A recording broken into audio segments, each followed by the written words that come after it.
June 12, 2024 ഉത്തർപ്രദേശിലെ ഒരു ശ്മശാനത്തിൽ കടന്നു ഒരു പെണ്ണിന്റെ മൃതദേഹം ലഭിക്കുകയാണ്. പിന്നീട് ഇവളെ കൊന്ന ആള് മാധ്യമങ്ങളുടെ അഭിമുഖത്തിൽ പറഞ്ഞ കാര്യങ്ങൾ ഇതൊക്കെയായിരുന്നു.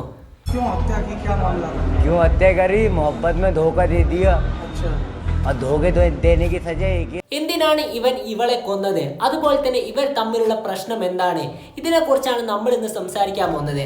2.5 വർഷങ്ങൾക്ക് മുമ്പേ തന്നെ സലീം അസ്മ എന്ന് പറയുന്ന ഭാര്യ ദമ്പതികൾ ഉത്തർപ്രദേശിലെ കർജാൻ ഗ്രാമത്തിൽ പോയിട്ട് ഇവരൊരു ഫ്ലാറ്റിനകത്ത് താമസിക്കുകയാണ്. ഈ സലീമിന്റെ പണിയും കാര്യങ്ങളും ഒരു ഹോട്ടലിലായിരുന്നു ചെയ്തു വരുന്നത്. അതൊക്കെ കൊണ്ട് തന്നെ ഒരു കുടുംബം കഷ്ടിച്ചാണ് നീങ്ങിക്കൊണ്ട് വന്നത്. അതിന്റെ അടിസ്ഥാനത്തിൽ തന്നെ ഈ ആഡംബരമായ ഫ്ലാറ്റിൻ്റെ അകത്താണ് ഇവർക്ക് ജീവിക്കാൻ സാധിക്കുന്നില്ല. ഇതൊക്കെ കൊണ്ട് തന്നെ അവിടെ നിന്നും പിന്നീട് ഇവർ സ്ഥലം മാറുകയാണ്.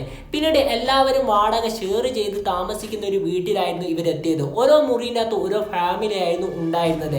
അത്തരത്തിൽ തന്നെ ഇവർ രണ്ടുപേരും കൂടിയിട്ട് ആ വാടക വീട്ടിലോട്ട് കയറുകയും ചെയ്തു. അതിലൊരു മുറി ഇവർ വാടകയ്ക്ക് എടുക്കുകയും ചെയ്യുകയാണ്.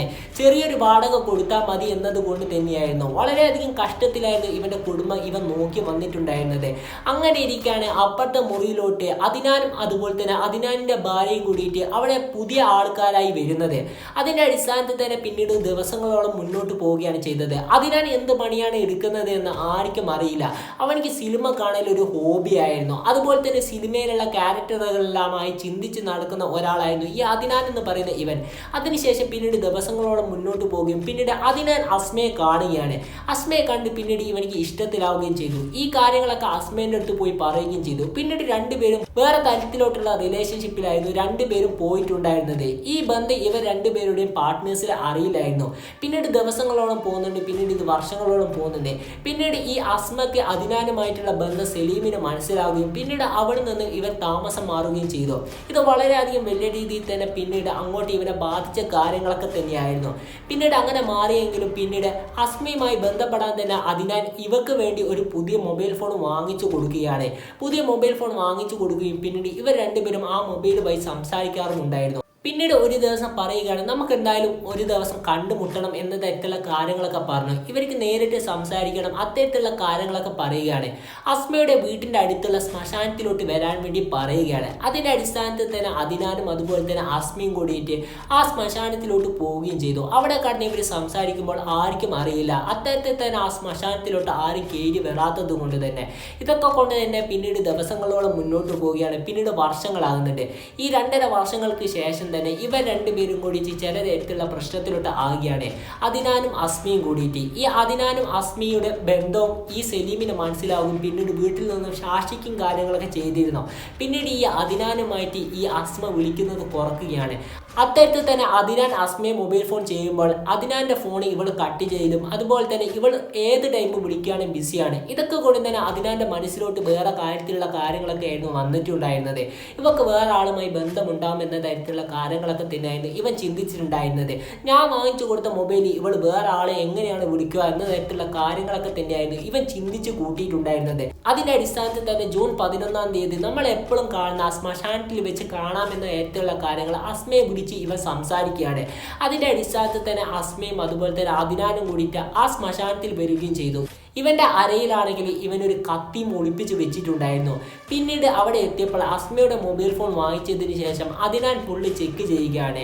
ഈ സലീമിനും അതുപോലെ തന്നെ അദിനാനെയും കൂടാതെ തന്നെ പല ആൾക്കാരുമായിട്ട് ഇവർക്ക് ബന്ധമുണ്ട് എന്ന് ഈ അദിനാൻ മനസ്സിലാക്കുകയും ചെയ്തു. പിന്നീട് ഇവന്റെ കയ്യിലുള്ള കത്തി എടുത്തുകൊണ്ട് തന്നെ അവളെ കഴുത്തിന് വെട്ടുകയാണ് ചെയ്തത്. അവൾ ആ ശ്മശാനത്തിൽ കടന്ന് മരണപ്പെടുകയും ചെയ്തു.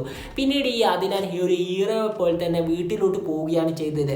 ഒരു ഹോളിവുഡ് സിനിമയിൽ ഒരു വില്ലനെ കൊന്ന രീതിയിലായിരുന്നു ഇവൻ ചിന്തിച്ചു കൂട്ടിയിട്ടുണ്ടായിരുന്നത്. പിറ്റേ ദിവസം രാത്രിയായിട്ടും അസ്മ വീട്ടിൽ വരാത്തത് കൊണ്ട് തന്നെ സലീം നേരെ പോലീസ് സ്റ്റേഷനിൽ കൊണ്ടുപോയി കേസും കാര്യങ്ങളും കൊടുക്കുകയും ചെയ്തു.